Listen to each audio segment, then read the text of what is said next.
are the rather unknown mediums of tidal and wave power. Tidal power is derived from tidal shifts in the ocean. Installing turbines which capture this movement generates energy. In the United Kingdom, 42 sites are currently noted as available, forecasting that 34% of all the UK's energy could come from tidal power alone. Wave power, which extracts energy from the surface motions of the ocean, is estimated to have a global potential of up to 80,000 terawatt-hours a year. This means 50% of the entire planet's energy usage could be produced from this medium alone. Now, it is important to point out that tidal, wave, solar, and wind power requires virtually no preliminary energy to harness, unlike coal, oil, gas, biomass, hydrogen, and all the others. In combination, these four mediums alone, if efficiently harnessed through technology, could power the world forever. That being said, there happens to be another form of clean, renewable energy which trumps them all: geothermal power. Geothermal energy utilizes what is called heat mining, which, through a simple process using water, is able to generate massive amounts of clean energy. In 2006, an MIT report on geothermal energy found that 13,000 zettajoules of power are currently available in the Earth, with the possibility of 2,000 zettajoules being easily tappable with improved technology. The total energy consumption of all the countries on the planet is about half of a zettajoule a year. This means about 4,000 years of planetary power could be harnessed in this medium alone. And when we understand that the Earth's heat generation is constantly renewed, this energy is really limitless and could be used forever.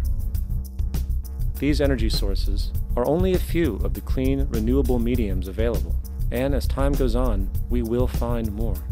The grand realization is that we have total energy abundance without the need for pollution, traditional conservation, or, in fact, a price tag. And what about transportation? The prevailing means of transportation in our societies is by automobile and aircraft, both of which predominantly need fossil fuels to run. In the case of the automobile, the battery technology needed to power an electric car that can go over 100 miles an hour for over 200 miles on one charge exists, and has existed for many years. However, due to battery patents controlled by the oil industry, which limits their availability to maintain market share, coupled with political pressure from the energy industry, the accessibility and affordability of this technology is limited. There is absolutely no reason other than pure, corrupt profit interest that every single vehicle in the world cannot be electric and utterly clean, with zero need for gasoline. As far as airplanes, it is time we realize that this means of travel is inefficient, cumbersome, slow, and causes far too much pollution. This is a maglev train. It uses magnets for propulsion.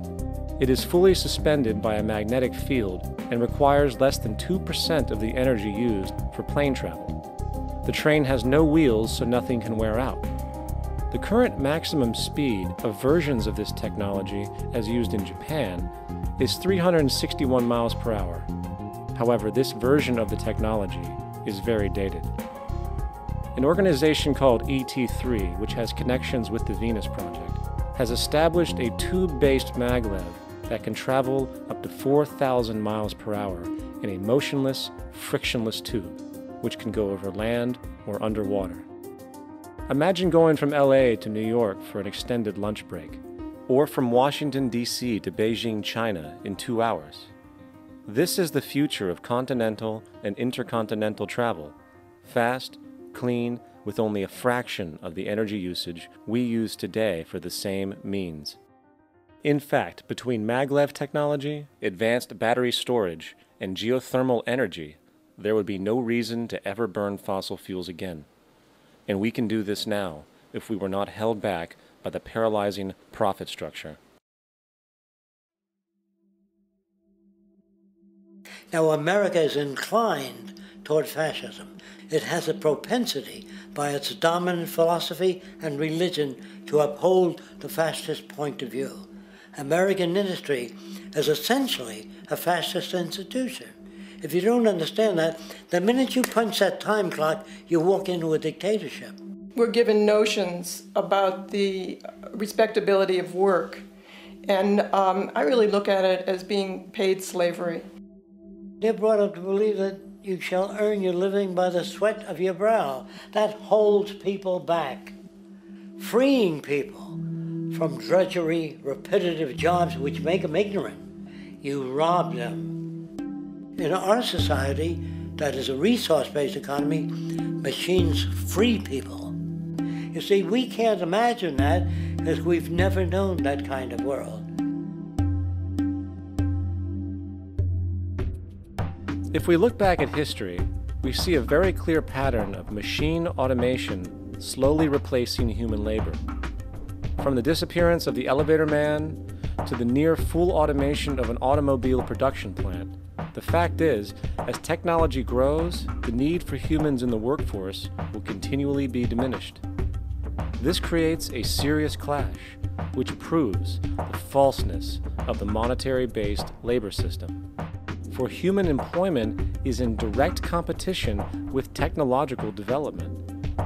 Therefore, given the fundamental priority of profit by industry, people through time will be continually laid off and replaced by machine. When industry takes on a machine, instead of shortening the workday, they downsize. You lose your job, so you have a right to fear machines. In a high-technology, resource-based economy, it is conservative to say that about 90% of all current occupations could be phased out by machines, freeing humans to live their life without servitude, for this is the point of technology itself. And through time, with nanotechnology and other highly advanced forms of science, it is not far-fetched to see how even complex medical procedures could be performed by machines as well, and based on the pattern, with much higher success rates than humans get today. The path is clear, but our monetary-based structure, which requires labor for income, blocks this progress, for humans need jobs in order to survive. The bottom line is that this system must go, or we will never be free, and technology will be constantly paralyzed. We have machines that clean out sewers. It frees a human being from doing that. So look at machines as extensions of human performance. Furthermore, many occupations today will have simply no basis to exist in a resource-based economy, such as anything associated with the management of money, advertising, along with the legal system itself. For without money, a great majority of the crimes that are committed today would never occur. Virtually all forms of crime are a consequence of the monetary system, either directly or by neuroses inflicted through financial deprivation. Therefore, laws themselves could eventually become extinct. Instead of putting up a sign, drive carefully, slippery when wet, put abrasive in the highway so it's not slippery when wet. And if a person gets in a car they're drunk and the car oscillates a great deal, there's a little pendulum that swings up and back, and that'll pull the car over to the side. Not a law. Solution. Put sonar and radar in automobiles so they can't hit one another. Man-made laws are attempts to deal with occurring problems, and not knowing how to solve them, they make a law. In the United States, the most privatized, capitalist country on the planet, it should come as no surprise that it also has the largest prison population in the world, growing every year. Statistically, most of these people are uneducated and come from poor, deprived societies. And, contrary to propaganda, it is this environmental conditioning which lures them into criminal and violent behavior. However, society looks the other way in regard to this point. The legal and prison systems are just more examples of how our society avoids examining the root causes of behavior.